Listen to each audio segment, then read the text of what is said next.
Assalamualaikum warahmatullahi wabarakatuh. Anak-anak kelas 7 MTS Nahdlatul Muslimin, siswa baru yang saya cintai, saya banggakan. Kali ini kita bertemu dalam PJJ mata pelajaran akidah akhlak. Sebelum kita mulai anak-anak ya, perkenalkan dulu, saya ini mendapat tugas untuk mengampu mata pelajaran akidah akhlak kelas 7 MTS.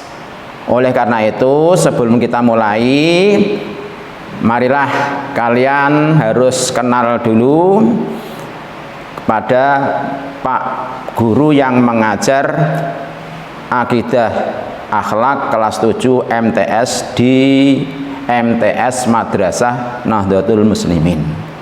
Perkenalkanlah ya. Perkenalkanlah. Ini harus kenal dulu. Tak kenal tak sayang. Perkenalkanlah, nama saya adalah Bapak Hanif. Bapak Hanif, alamat Kalirejo, Undaan, Kudus. Di MTS ini saya mengajar bidang studi akidah akhlak. Sebelum kita mulai anak-anak pelajaran akidah akhlak, mari anak-anak kami ajak untuk membaca Fatihah dengan harapan mudah-mudahan kalian semua di dalam belajar di MTS Nahdlatul Muslimin ini mendapat ridho dan mendapat kemudahan dari Allah Subhanahu wa ta'ala, sehingga mendapat ilmu yang berkah dan manfaat. Amin Allahumma amin.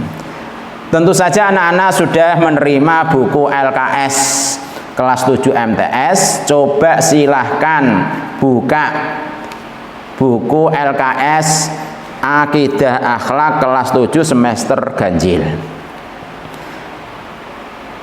Lihatlah pada halaman yang kelima. Yang pertama itu ya, yaitu tentang pengertian akidah Islam. Anak-anak, sebelum kalian mengetahui apa sih akidah Islam itu, hendaklah kalian harus mengetahui apa akidah itu. Apa pengertian akidah itu? Arti akidah menurut bahasa, menurut etimologi adalah dari bahasa Arab yang berasal dari kata aqoda, yaitu akidatan, artinya ikatan. Jadi diingat-ingat, aqoda bahasa Arab artinya bahasa Indonesianya ikatan atau perjanjian. Ya, jadi aqoda yaitu akidatan, akidah artinya ikatan atau perjanjian. Sehingga kata akidah itu bisa dimaknai keyakinan hati atas sesuatu, keyakinan hati atas sesuatu. Kata akidah itu tersebut bisa dipakai untuk semua agama. Jadi semua agama itu kan bermacam-macam. Itu semuanya mempunyai akidah, keyakinan hati. Ya. Jadi sehingga kita jumpai ada istilah akidah Islam, akidah Yahudi, akidah Nasrani, akidah Hindu, akidah Buddha, dan lain sebagainya. Jadi itulah pengertian akidah. Sedangkan akidah Islam itu bisa dilihat dalam buku LKS. Akidah Islam pengertiannya menurut istilah adalah pokok-pokok kepercayaan yang harus diyakini kebenarannya oleh setiap orang yang beragama Islam. Jadi saya ulang lagi, pokok-pokok kalimat, pokok-pokok kepercayaan yang harus diyakini kebenarannya oleh setiap orang yang mengaku dirinya beragama Islam. Di pokok-pokok keyakinan yang harus dibenarkan oleh setiap orang Islam. Maka bisa dikatakan bahwa meskipun seorang secara lahiriah berakhlak mulia, tetapi jiwanya tidak cenderung kepada kebaikan, orang tersebut belum dinyatakan, belum dinamakan berakidah Islam. Nah ini, jadi nana ya, jadi itu secara lahiriah berakhlak mulia tetapi jiwanya tidak cenderung kepada kebaikan, orang tersebut belum berakidah Islam.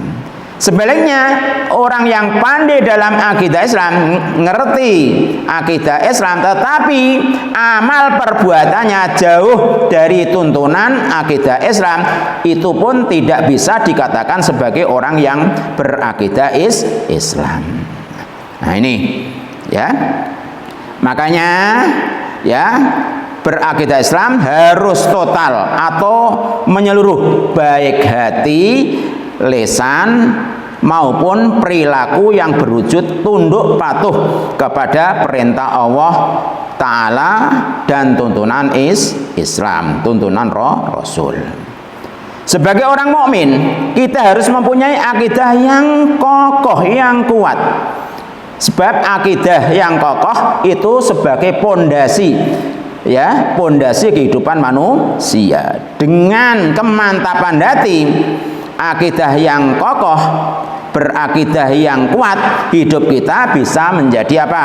Tentram, tenang, karena kita selalu terhindar dari pedoman hidup yang tidak benar. Jadi hati kita menjadi tentram, tenang, karena kita berpegang teguh pada pedoman hidup yang benar, yaitu akidah Islam.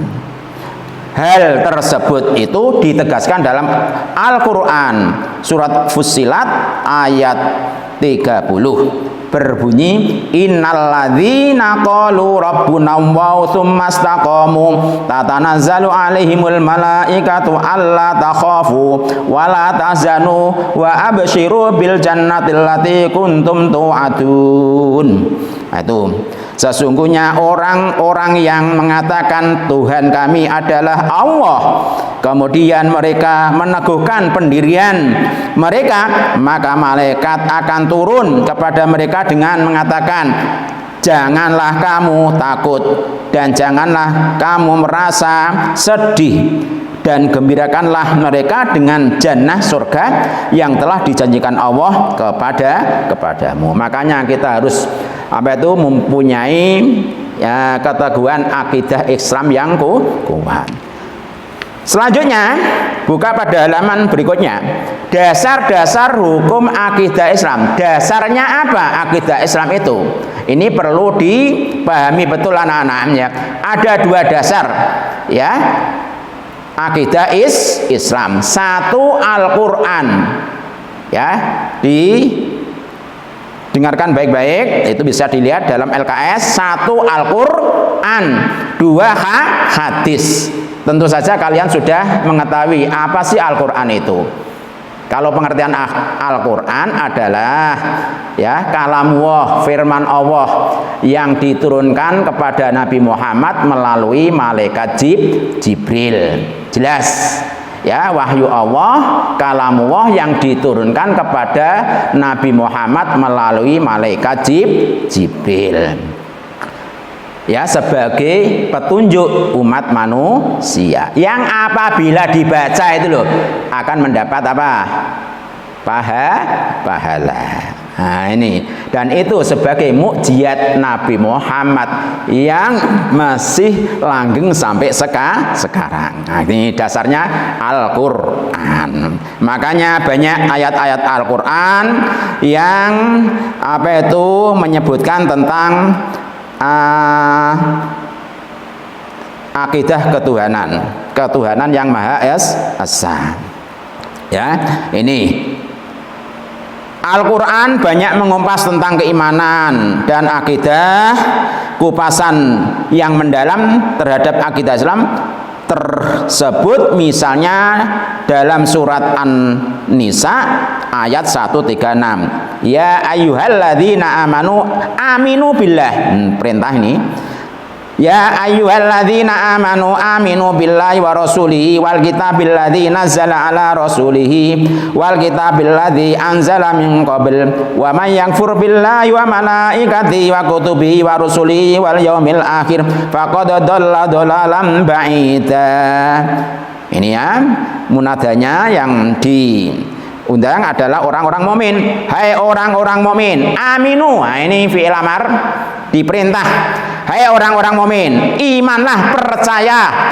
Hendaklah percaya kalian billahi kepada Allah, harus percaya kepada Allah, wa rasulihi dan rasulnya, wal kitabi dan kitab-kitab yang diturunkan oleh Allah kepada rasulnya, dan wal kitabil ladzi anzala min qabl, dan kitab-kitab yang diturunkan sebelum Al-Qur'an. Nah, ini menunjukkan apa itu? Ada perintah untuk berakidah Islam. Berimanlah kepada Allah, Rasulnya, kitab-kitab yang diturunkan kepada Rasulnya, dan kitab-kitab terdahulu ya yang turun sebelum Al-Qur'an. Wa may yakfur billahi wa malaikatihi wa kutubihi wa rusulihi wal yaumil akhir faqad dhalla dhalalan ba'ida. Siapa yang kufur, ingkar billahi kepada Allah, wa malaikati malaikatnya Allah, wa kutubi wa kitabnya Allah, wa rusulihi utusan Allah, wal yaumil akhir, kufur terhadap hari akhir, faqad dhalla dhalalan ba'ida, maka ia adalah sesat dengan sesat yang jauh, sejauh-jauhnya. Nah, makanya ini orang mukmin diwajibkan untuk beriman kepada Allah, Rasul, kitab.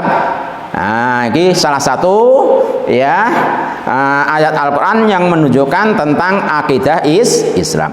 Kemudian yang kedua dasarnya adalah hadis. Tadi yang pertama Al-Qur'an, banyak Al-Qur'an yang menyebutkan tentang akidah Islam. Termasuk surat Al-Ikhlas, qul huwallahu ahad. Allah, katakanlah dia Allah adalah Esa. Qul huwallahu ahad. Katakanlah dia Allah adalah Esa, Maha Esa. Nah, ini menunjukkan apa? Ya, ayat yang menyebutkan tentang akidah Islam.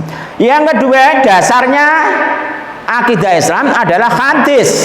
Makanya satu Quran, dua hadis. Nah, kalian tentu sudah mengetahui hadis. Banyak hadis-hadis ya. Apa sing diarani hadis itu?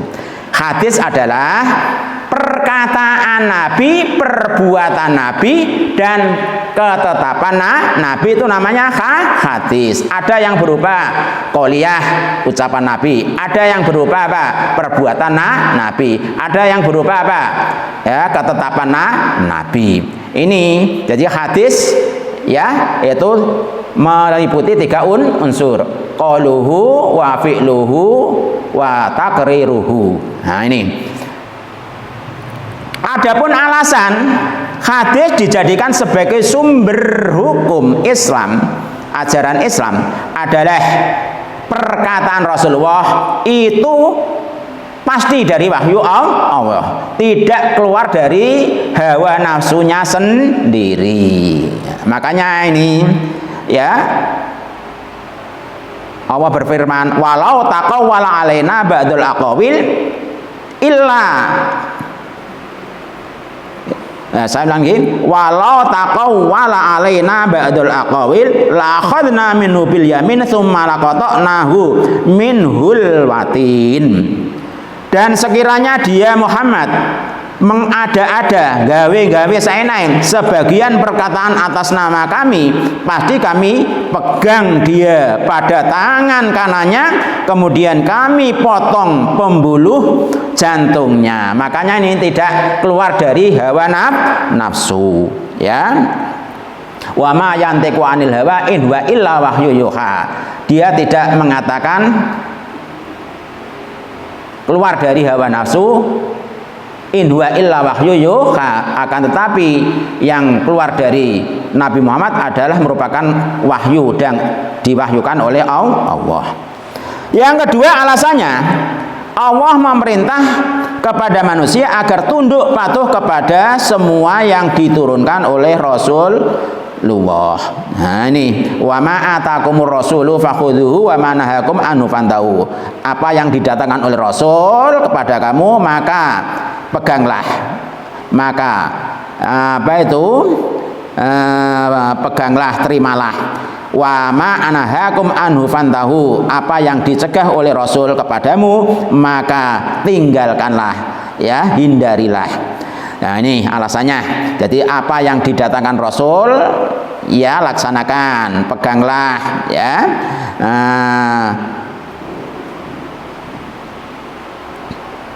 Peganglah apa yang dilarang oleh Rasul, maka tinggalkanlah. Yang ketiga, nah ini perlu Rasulullah itu menjelaskan terhadap ayat-ayat Al-Quran yang masih bersifat umum, maka perlu dijelaskan. Seperti perintah sholat, caranya sholat kan nggak ada dalam Al-Quran. Ini perlu penjelasan dari ya, Nabi yang dinamakan hadis. Wa'budu wa la tusyriku bihi syai'an. Nyembah Allah, janganlah menyekutukan kepada Allah dengan sesuatu. Piye caranya nyembah? Nah, iki nduk Quran ra ono.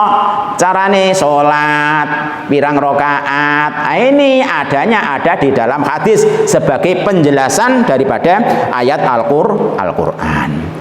Ya, anak-anak. Oleh karena itu, anak-anak, bahwa akidah Islam itu pada dasarnya termuat dalam dua kalimat syahadat. Apa kalimat syahadat itu? Yaitu asyhadu alla ilaha illallah wa asyhadu anna muhammadar rasulullah. Intinya akidah Islam itu tercakup di dalam dua kalimat syahadat. Jadi anak-anak saya lagi, dasar akidah Islam dua. Satu, Al-Quran sebagai dasar utama, dasar yang pertama. Yang kedua, hadis sebagai dasar yang kedua. Ya, jadi yang pertama Al-Quran, dua hadis. Kemudian tujuan, apa sih kalian tujuan mempelajari akidah Islam? Satu, itu bisa dilihat dalam buku LKS halaman 8, ada tujuan mempelajari akidah Islam. Satu, agar dapat memahami pedoman hidup yang lurus, yang benar, sehingga dapat membedakan mana yang baik, mana yang buruk, mana yang hak, mana yang batil. Ini ya tujuannya, ya, bisa memahami pedoman petunjuk hidup yang benar, lurus, sehingga dapat membedakan mana yang hak, mana yang batil, mana yang benar, mana yang salah. Angger gelem mempelajari akidah Islam iso ngerti iki kepercayaan sesat apa benar. Nah ini tujuannya untuk mempelajari itu, bisa memahami petunjuk atau pedoman hidup yang lurus sehingga bisa membedakan mana yang baik, mana yang buruk. Yang kedua, terjamin selamat hidup di dunia dan akhirat. Sebab hidup ini bagi orang mukmin, hidup itu tidak di dunia saja, bahkan setelah mati nanti akan hidup kembali, yaitu hari akhirat. Yang ketiga, untuk meningkatkan keimanan dan ketakwaan kepada Allah, karena selalu dekat dengan Allah Ta'ala. Ini diantaranya tujuan mempelajari akidah Islam. Sedangkan manfaat mempelajari akidah Islam diantaranya, manfaatnya apa? Akibatnya apa? Bisa memperoleh petunjuk hidup yang benar sesuai dengan kehendak Allah yang telah menciptakan alam semesta ini, termasuk diri kita sendiri. Jadi bisa memperoleh mendapatkan petunjuk hidup yang benar sesuai kehendak Allah. Yang kedua, selamat terjamin dari selamat ya terjauh dari ini dijauhkan dari pengaruh kepercayaan yang sesat ya, yang hanya akan membawa kerusakan dan hidup yang jauh dari kebenaran. Sekarang banyak kepercayaan yang sesat, syariat-syariat yang sesat. Makanya ini untuk penangkalnya yaitu dengan ya mengkokohkan akidah Islam ya, supaya apa itu selamat ya, tidak terpengaruh kepercayaan yang sesat. Yang ketiga, memperoleh kebahagiaan, ketenangan hidup yang hakiki karena mempunyai hubungan batin dekat dengan Allah, tentram hatinya. Ini ya. Yang keempat, tidak mudah terpengaruh oleh kemewahan dunia. Sekarang banyak bermewah-mewahan hidup di dunia, berbondong-bondong memperkaya dunia. Ini jadi tidak mudah terpengaruh oleh kemewahan hidup di dunia. Ini karena hidup di akhirat nanti bagi orang mukmin itu lebih baik daripada kehidupan dunia. Yang kelima, mendapat jaminan surga ya, dan selamat dari api neraka. Kalau kalian berakidah Islam pasti terjamin akan masuk surga, sebab alladzina amanu pasti masuk dalam surga, selamat dari siksa neraka, benar-benar berpegang teguh terhadap akidah Islam. Yang kelima, manusia yang beriman tidak mungkin berpandangan sempit. Pandangannya tidak mungkin sempit, tapi wawasannya sangat luas. Yang ketujuh, keimanan yang benar dapat mengangkat manusia menuju derajat yang paling tinggi. Makanya ini ya, harus benar-benar mempelajari akidah Islam yang benar, sehingga keimanan yang benar dapat mengangkat derajat ya yang paling tinggi dalam hakikat sebagai manusia. Yang terakhir, keimanan yang benar dapat mengalirkan ke dalam diri manusia rasa kesederhanaan, kebersahajaan. Inilah manfaat daripada mempelajari akidah Islam. Kemudian perilaku yang mencerminkan nilai-nilai akidah Islam. Kalau sudah berakidah Islam pasti kelihatan tercermin perilakunya sehari-hari. Di antaranya perilaku yang mencerminkan nilai-nilai akidah Islam. Satu, beribadah hanya untuk mencari ridha Allah, dilakukan dengan ikhlas. Jadi ini perilaku orang yang mencerminkan nilai-nilai akidah Islam. Ini contohnya itu selalu beribadah hanya mencari ridha Allah. Sregep rajin beribadah itu cermin daripada apa? Ya, berakidah Islam. Yang kedua, melaksanakan peribadahan dengan sungguh-sungguh.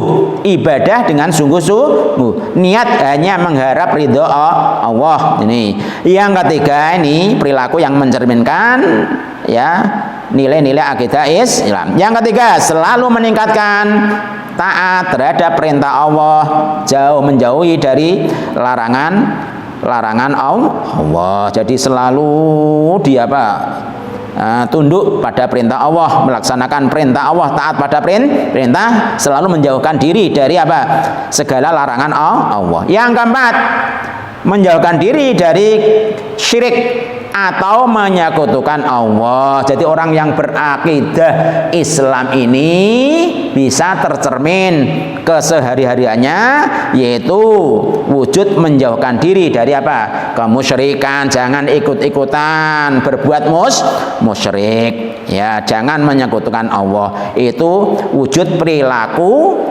yang mencerminkan nilai-nilai akidah Islam. Yang kelima, selalu berusaha meningkatkan ya kualitas peribadatan dan amal soleh sesuai dengan akidah Islam. Ya, nah ini anak-anak ya meningkatkan kualitas ya mutu peribadatan amal solehnya dengan akidah Islam. Jadi itu anak-anak ya ini ya itulah sebagai awal materi pelajaran apa itu akidah akhlak ya. Sampai di sini aja anak-anak ya mata pelajaran akidah akhlak, mudah-mudahan ada berkah dan manfaatnya. Sebagai kelanjutannya, kerjakan soal-soal ya di bawah ini yang terdapat dalam Google Form. Demikianlah anak-anak, akhirnya bila ada kekhilafan saya mohon maaf yang sebesar-besarnya. Akhirul kalam, wassalamualaikum warahmatullahi wabarakatuh.